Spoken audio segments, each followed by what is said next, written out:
Hey everybody, Nick here, Gresham Toyota, talking again about some Toyotas. Just wanted to go over and reiterate the reliability of Toyotas. Not a lot of people even pop hoods anymore, but this is it underneath a hood.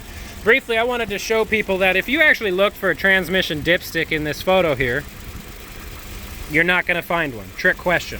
It's all about low maintenance, low cost of ownership. That is sealed transmission, never to be maintained.